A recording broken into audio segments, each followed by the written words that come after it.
A lo largo del año 2025 hubo una cantidad de contenido que se fue descubriendo, por uno o diversos motivos, a lo largo de los meses. Hoy haré una pequeña recopilación de estos materiales encontrados. The Backyardigans. Durante muchos años los pilotos de The Backyardigans permanecieron envueltos en misterio. El primero no era animado en 3D, sino realizado con actores en botargas. Un estilo muy popular en los años 90. Se grabó frente a un público invitado en un set sencillo y con bajo presupuesto, lo que dificultó el movimiento de los actores debido al peso de los disfraces.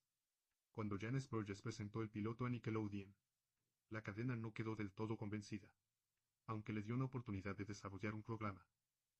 El piloto tuvo que competir con Dora la Exploradora y quedó opacado. Pero Bryan Johnson valoró el concepto y animó a Burgess a rehacerlo.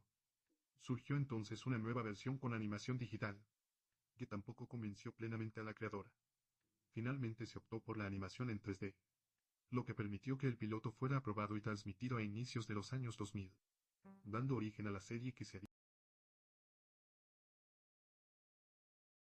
Los dos pilotos originales fueron archivados por Burgess, mientras Nickelodeon conservó el primero para exhibirlo en su pared de la fama, dedicada a las primeras series emitidas por el canal. Las versiones diferían no solo en la animación, sino también en los personajes. Algunos, como las zarigüeyas, fueron eliminados, mientras que Austin fue incorporado en la versión final. Durante 2 décadas no hubo noticias concretas de los pilotos, salvo un fragmento mostrado en una promoción por el 10º aniversario de Nickelodeon. Finalmente, el 27 de junio de 2025, un usuario de 4chan publicó el piloto completo en Catbox. Se desconoce cómo obtuvo el material, aunque algunos especulan que era empleado de la cadena.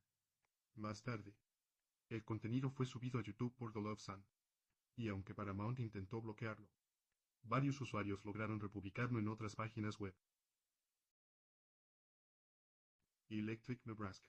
Bruce Springsteen es uno de los cantantes más importantes del siglo pasado, gracias a sus composiciones que, a lo largo de los años, han marcado a generaciones. Debido a su extensa carrera, no es raro que varias de sus obras se hayan perdido con el tiempo. Según muchos admiradores, Nebraska es uno de sus álbumes más destacados, ya que incluye varias de sus canciones más emblemáticas, lo que lo convierte en uno de los favoritos de sus seguidores. Durante mucho tiempo se habló de una versión alternativa de este álbum, más avanzada, con sonidos electrónicos muy distintos de lo que Springsteen solía presentar. Esto se debía a que él grababa las canciones como demos preliminares, mientras reunía a la Street Band.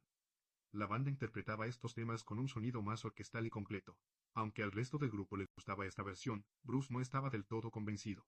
Por ello decidió publicar las demos y guardar las versiones alternativas. Durante años circularon únicamente versiones bootleg de estas canciones, más largas y con sintetizadores añadidos en la postproducción.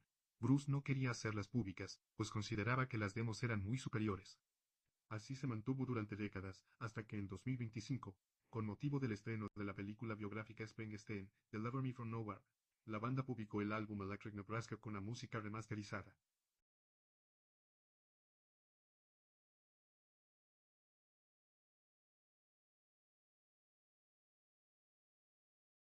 Nick Cave. Fue un hecho lanzado en 1982 en la televisión pública. El programa se distinguía por ser un espacio de entrevistas dedicado al arte, es decir, un show nocturno de entrevistas similar a los que se volverían populares en el siglo actual. Según la bibliografía de Steve Turkle, se menciona que el programa fue cancelado porque él veía más potencial en su colega, la doctora Rook. Esto provocó que la cadena archivara. Desde su creación en los años 80, la voice-over fue objeto de polémica. Esto se debió a que su diseño y sus gráficos fueron duramente criticados. Muchos compradores se quejaron del intenso color rojo, que llegaba a causar molestias en la vista de algunos usuarios. Además, el catálogo de juegos era muy limitado, ya que la consola fue descontinuada poco tiempo después de su lanzamiento. Esto provocó la cancelación de numerosos proyectos, debido al mal recibimiento que tuvo la máquina. En el mejor de los casos, dichos proyectos fueron archivados, en el peor, eliminados, pues no tenía sentido conservarlos, nunca podrían publicarse y tampoco existía la intención de adaptarlos a otras consolas, debido al formato en el que estaban desarrollados. Con el paso del tiempo, varios de estos proyectos cancelados se dieron a conocer gracias a entrevistas con los desarrolladores y menciones en revistas de videojuegos. Algunos incluso fueron compartidos por empleados de Nintendo en formato ROM. Asimismo, varios juegos en desarrollo se mostraron en distintas ediciones del E3 desde la década de los 90. Aunque algunos fueron recuperados este año gracias a dichos trabajadores, la gran mayoría sigue sin aparecer. otros están incompletos.